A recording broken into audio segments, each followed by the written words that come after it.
Students, I welcome you in another video lesson of class 9.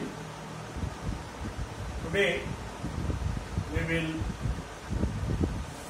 discuss some more topics from this chapter, Force and Law of Motion. In the previous lesson we discussed first law of motion, Newton's first law of motion, inertia. Today our topic of discussion is Newton's second law of motion. Okay, but before we discuss second law of motion, first of all we should know about momentum, because momentum is a term which is related to Newton's second law of motion. तो सबसे पहले हम लोग momentum को जानेंगे. Momentum क्या है?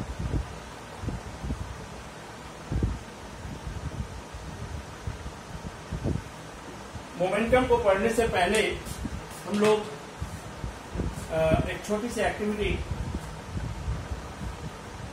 पर डिस्कस करते हैं. जैसे अगर एक इंक्लाइंड प्लेन है, स्लोप कोई रास्ता है और उसके ऊपर में दो व्हीकल्स खड़ी है, एक बस खड़ी है और एक कार खड़ी है. अगर ये दोनों एक साथ एक ही वेलोसिटी से नीचे की ओर आना शुरू कर दे, तो if you want to stop them, अगर हम उसे रोकना चाहते हैं तो which will require more force. इसको रोकने के लिए ज्यादा फोर्स चाहिए, तो एवरीबॉडी विल से कि बस को रोकने के लिए हमें ज्यादा फोर्स चाहिए, जबकि दोनों की वेलोसिटी हमने कहा कि एक है. फिर why the bus needs more force to stop and the car? Because the bus has more quantity of motion than the car. ये जो quantity of motion की बात आई, quantity of motion, इसी को हम कहते हैं momentum. Quantity of motion present in a body, in a moving body,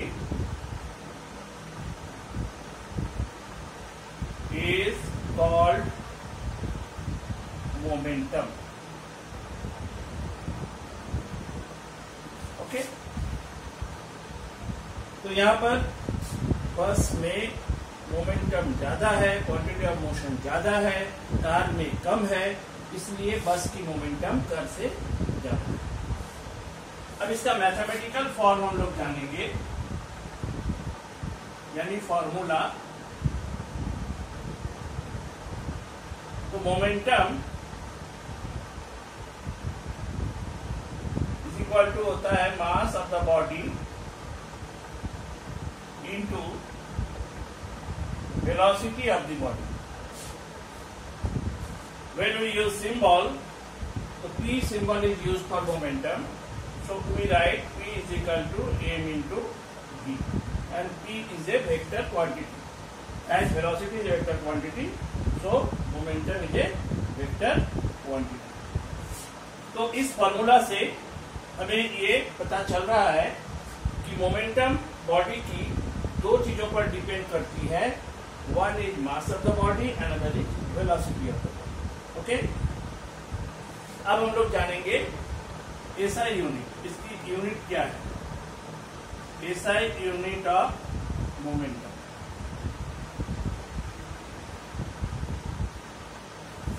तो मास की SI यूनिट क्या है? दैट इज किलोग्राम और केजी, और वेलोसिटी की है मीटर पर सेकेंड. तो केजी मीटर पर second is the SI unit for momentum. Okay, तो ये मोमेंटम की जानकारी हो गई. अब हम लोग सेकेंड लॉ पे आते हैं.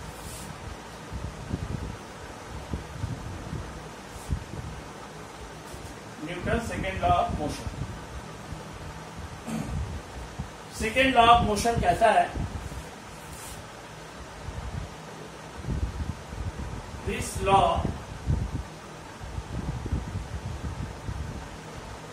states that force applied on a body is equal to the rate of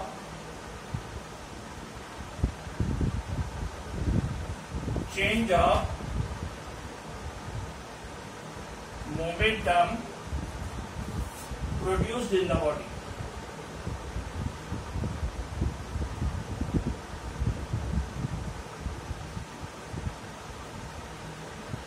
अब हम इसे समझेंगे तो ये rate of change of momentum क्या है। अगर हम किसी बॉडी पर जिसकी मास हम मान लेते हैं m है और ये मोमेंटम की बात हम जब भी करेंगे तो बॉडी मोशन में होनी चाहिए। Body which is in rest it has zero momentum. Okay, तो मान लेते हैं बॉडी शुरू में u वेलोसिटी से मूव कर रही है। अब हम इस पर एक फोर्स लगाते हैं एक, ठीक है। एक फोर्स लगाने से सपोज बॉडी की वेलोसिटी होगी v, ठीक है, और u से v होने में इसको समय लगा t, टाइम t लगा। तो यहां पर दो मोमेंटम की बात होगी। एक होगी इनिशियल, क्योंकि दो वेलोसिटी हो गई तो initial momentum of the body वो क्या हो जाएगा, बॉडी का मास इंटू बॉडी की इनिशियल वेलोसिटी यानी mu। Similarly final momentum of the body is equal to होगा m into final velocity. Therefore change in momentum क्या हो जाएगा, चेंज इन मोमेंटम ये हो जाएगा fv minus m, final momentum minus initial momentum. और rate of change of momentum क्या होता है,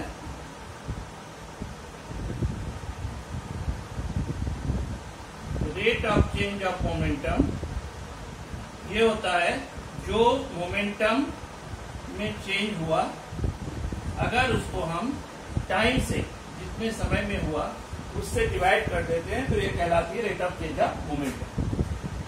तो सेकेंड लॉ में क्या कहा न्यूटन ने, ये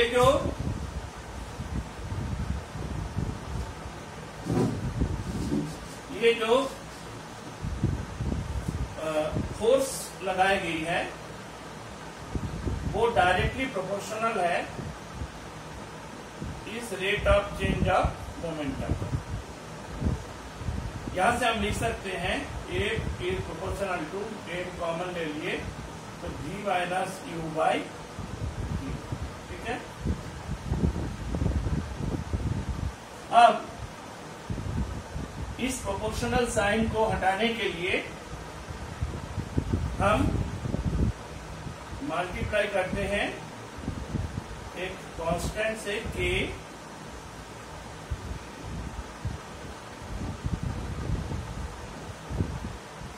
where k is a constant and when we take unit values, सबका जब हम यूनिट वैल्यूज लेते हैं like a is equal to 1 unit, m is equal to 1 unit, v is equal to 1 unit and u is equal to 1 unit,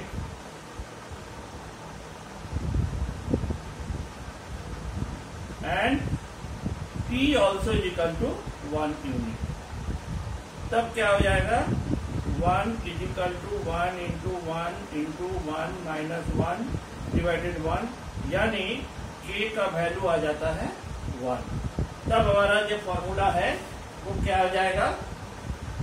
finally ये formula हम लिखेंगे a is equal to k की जगह 1 v minus u by t।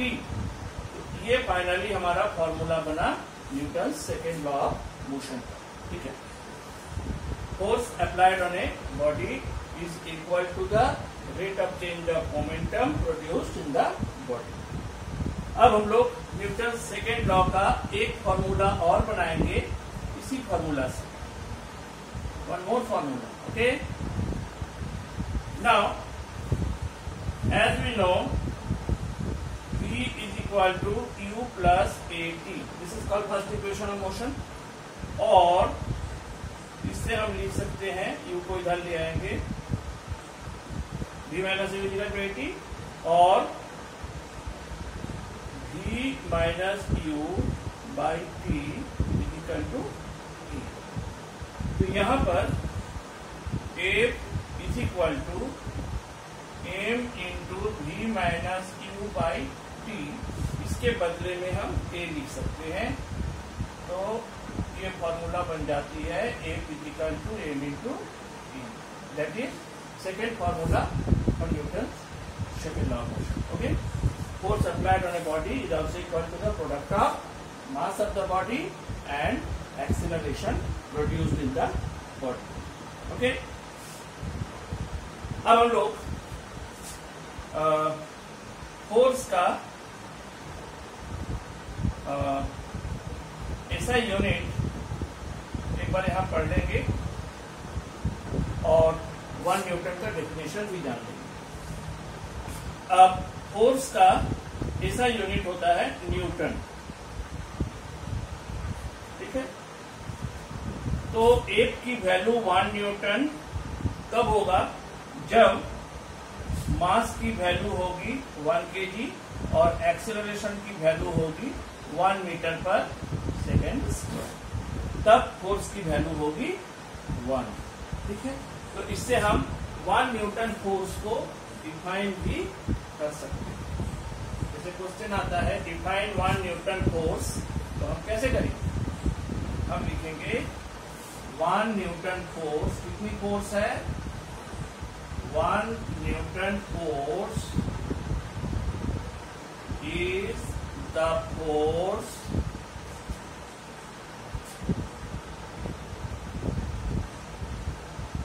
which produces an acceleration of 1 meter per second square when applied on a body of mass 1 kg। यानी जब 1 kg मास हो body का, यानी m की वैल्यू 1 kg हो और एक फोर्स लगाने पर उस बॉडी में एक्सेलरेशन प्रोड्यूस हो रही है 1 मीटर पर सेकंड स्क्वायर, तो उस फोर्स की वैल्यू क्या होगी? That will be 1 Newton. Okay, understood? अब हम लोग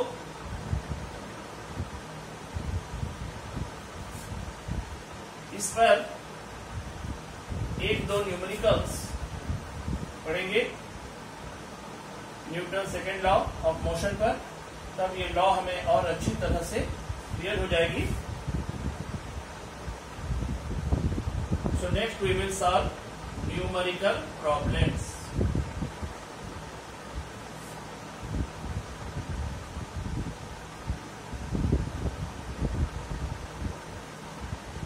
न्यूमेरिकल प्रॉब्लम्स सॉल्व करने से पहले हम कुछ एप्लीकेशंस बताएंगे कि जहां पर न्यूटन का सेकेंड लॉ इस्तेमाल होता है। हम एक बार से फॉर्मूला इसको और लिख लेते हैं। न्यूटन सेकेंड लॉ होती है ये। अब हम लोग ये चीज देखे हैं कि स्पोर्ट्स में जब एक high jump, long jump, pole vault इस तरह की इवेंट्स होती है, तो जहां पर वो एथलीट गिरता है आकर, वहां पर लॉन्ग जंप, हाई जंप में काफी बालू रखी हुई रहती है। पोल वॉल्ट में चूंकि और ऊपर से आकर गिरता है एथलीट, वहां पर काफी मोटी गद्दा रखी जाती है।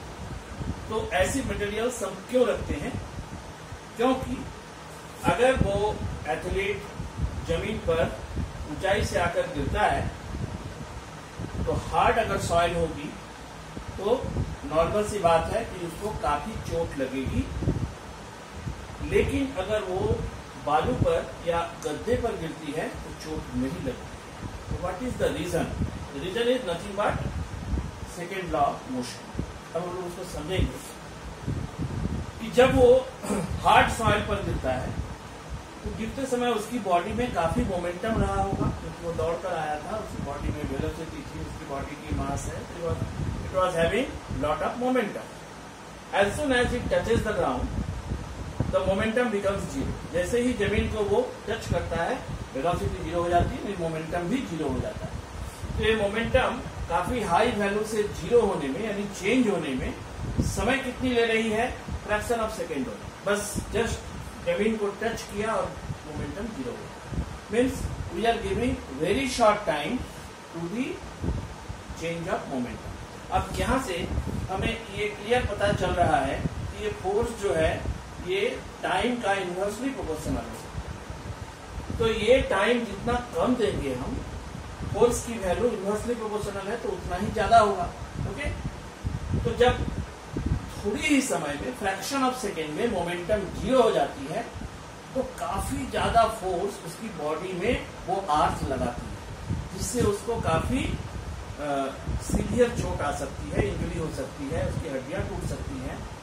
लेकिन अगर वो बालू पर या गद्दे पर आकर गिरता है तो गद्दा क्या है या बालू कैसा है कि वो कंप्रेशेबल मटेरियल, वो दबता है। तो जैसे ही उस पर वो गिरेगा तो वो दबेगा और दबने के कारण, दबने में कुछ समय लगेगा।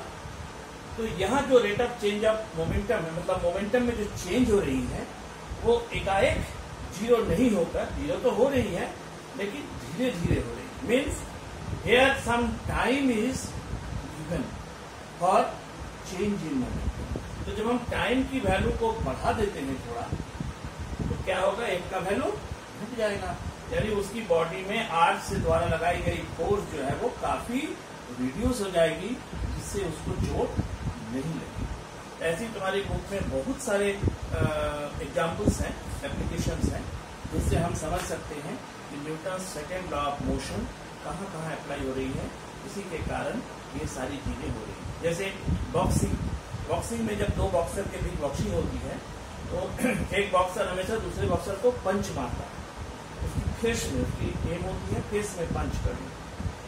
तो जब एक बॉक्सर एक दूसरे बॉक्सर को फेस में पंच मारेगा तो काफी दूर से वो हाथ को लाएगा, यानी उसके हाथ में काफी मोमेंटम होगी, और जैसे ही वो पंच उसकी फेस पर लगेगी तो मोमेंटम जीरो हो जाएगी। तो सिमिलरली इसी तरह की अगर एकाएक वो जीरो हो जाए तो काफी ज्यादा फोर्स उसके चेहरे पर लगेगी, उसकी नाक की हड्डियां टूट सकती है, उसके मुंह में काफी ज्यादा चोट लगती है। तो देखेंगे हम कि जैसे ही एक पंच मारता है तो दूसरे जो अपोनेंट होता है उसका वो अपना सर को पीछे की ओर लाता है। तो अगर उस समय उसकी मुंह पे पंच लगता भी है तो वो पीछे की ओर जो ले आया मुंह को, उससे क्या हुआ कि मोमेंटम धीरे धीरे घटकर जीरो हुआ। Means there some time is given for the momentum to become zero. Means time is increase. When time is increase then force will decrease. तो उसकी चेहरे पर कम फोर्स लगेगा, इससे उसकी इंजरी कम होगी। तो ऐसे बहुत सारे एग्जाम्पल्स हैं। तो कहीं हमें फोर्स को घटाने की जरूरत हो तो हम टाइम को बढ़ाते हैं, बट इन समटाइम्स हमें फोर्स को बढ़ाने की जरूरत पड़ती है। Then what we have to do? We have to increase the time, we have to decrease the time. जैसे हम लोग देखे हैं कि कैराटे में बहुत सारे टाइल्स रखा होता है और एक बार हाथ से मारकर वो सारे टाइल्स को वो तोड़ देगा। तो does he use his strength only? No, he does not use his strength, but he uses the technique. What is that technique? That is nothing but Newton's second law of motion. क्या technique है कि tiles को रखने के बाद वो देखोगे कि हाथ को काफी ऊंचाई से काफी तेजी से लाता है उस पर और चोट करता है। तो when he brings his hand very fast, then that moving hand will have very high momentum, and when that high momentum moving hand strikes the tiles, then within fraction of second the momentum becomes zero. That means time here is very short. That's why he will able to apply large amount of force on the piles of tile and then it can be broken. अगर थोड़ी सी उसको हाथ को लाने में देर हो जाए या हाथ स्लो हो जाए तो वो टाइल्स नहीं टूटेगी, सारा तो कभी नहीं टूटेगी, कुछ एक आध तो टूट सकती है, never it will break all the time. So here time is reduced to increase the force. Okay, so there are so many applications. You will read much more in your book. So after this we will solve one or two numerical problem. Okay.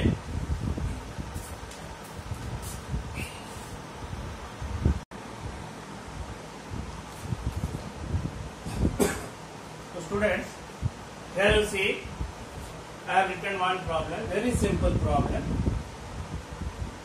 What is there?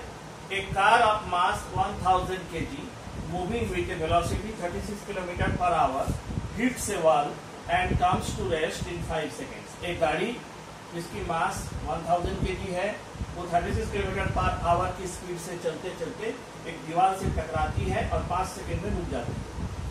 तो जब दीवार से टकरा कर रुकेगी तो दीवार उस पर फोर्स लगाएगी। तो क्वेश्चन ये है कि find the force exerted by the car on the wall. या कार भी फोर्स लगाएगी तो कितनी फोर्स लगाएगी? तो सबसे पहले हमें जो जो वैल्यूज दी गई है उस वैल्यूज को हम नोट करेंगे। मास ऑफ द कार दिया हुआ है, दैट इज 1000 kg। दूसरी चीज क्या दी हुई है? वेलोसिटी, ठीक है, velocity, this is initial velocity 36 kilometre per hour. लेकिन ये स्पीड की एसआई यूनिट नहीं है, एसआई यूनिट होती है मीटर पर सेकेंड। तो हमें सारा यूनिट को एसआई यूनिट में यूज करना है, तो हम इसको एसआई यूनिट में चेंज करेंगे। तो 5/18 से इसको मल्टीप्लाई की जाती है किलोमीटर पर आवर से मीटर पर सेकेंड करने के लिए। तो ये हो गया 10 मीटर पर second. Okay, mass is already given in SI unit. Now time is given 5 seconds.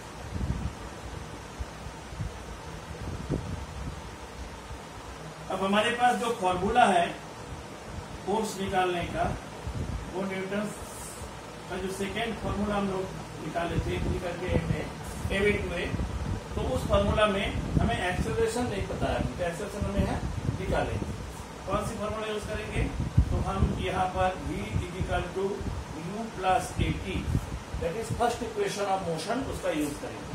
तो v तो फाइनल वेलोसिटी 0 हो गई, गाड़ी रुक गई, तो v 0 है, u 10 है और t है 5, ठीक है। और एक्सेलरेशन क्या हो जाएगा? इधर जाएगा तो माइनस हो जाएगा 10/5 यानी -2 मीटर पर सेकेंड स्क्वायर, ठीक है। अब फोर्स हो जाएगा mass into acceleration, that is mass 1000 kg into -2, that is -2000 Newton. ये होगी आंसर, ठीक है। तो ऐसी और भी न्यूमेरिकल्स हम लोग बनाएंगे आगे में, और ये चैप्टर्स हमें और ज्यादा आसान लगेगी न्यूटन सेकंड लॉ और ज़्यादा अच्छी तरह से समझ में आएगी। तो हम लोग आज यहीं पर ख़त्म करते हैं इस लेसन को। इसके बाद जो नेक्स्ट लेसन होगी हमारी, उसमें हम लोग Newton's third law of motion और कंजर्वेशन ऑफ मोमेंटम को डिस्कस करेंगे। So today I am concluding this lesson. Thank you.